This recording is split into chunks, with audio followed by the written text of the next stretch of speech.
Hey guys, Sweetkid here with a new CSR2 video.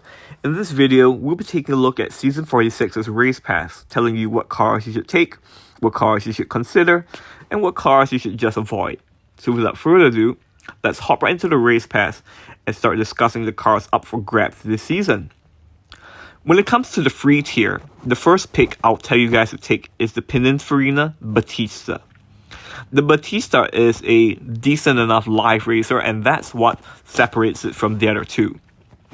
The other two cannot live race, so as a result, they are lower priority takings from my perspective.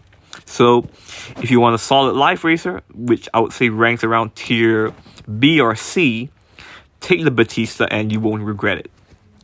The second pick is the Bugatti Divo. The Bugatti Divo is in collection, so while you can also get for car credits, if you rather save the car credits or you just don't have enough, you can easily take it from the race pass this season. And also, the Divo gets used in events every now and then, so as a result, it's a worthy pick. And I will note that the Divo cannot live race very well, so as a result, it's not to be picked if you're going for something that's good in live racing. Take the Batista.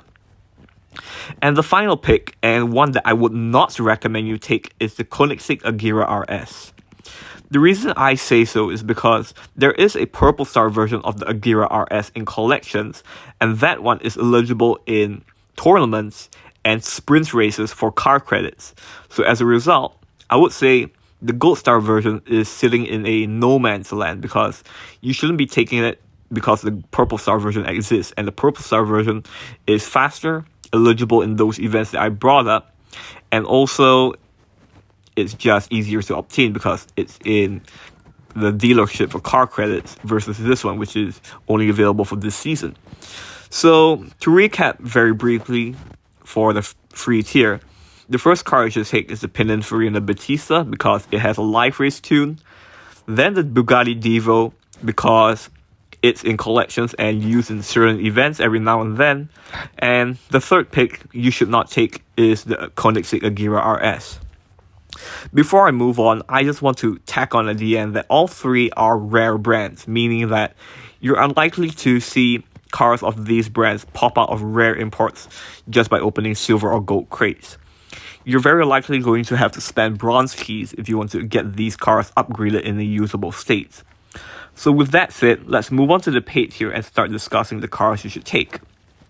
Now when it comes to the first pick, you have two choices. Either the Zinger 21C V-Max or the Porsche 917K. From my perspective, because these two are solid live racers, the first pick I would take is the Zinger 21C V-Max. The reason is because this car can attain low PP and high EVO, which is already a plus, but from what I've seen, this car can also beat dyno by up to half a second, and a car that can beat dyno by half a second on top of being low PP, high EVO is huge. So as a result, it will be a very good live racer, but the downside is that it's a Zinger, and Zinger is one of those brands with just purple star cars. So if you didn't do the Zinger event for the Rattlesnake because that was the one and only time that Zinger parts were available for bronze keys, now you have to open paid crates to get this car upgraded, or use the weekly Elite Cup, or use universal parts from the race pass. So all things said, it is a very hard car to build, but a very solid live racer. Hence why I say that's pick one. But if you don't want to invest all that effort into building a Zinger, the Porsche 917K is also right up your alley.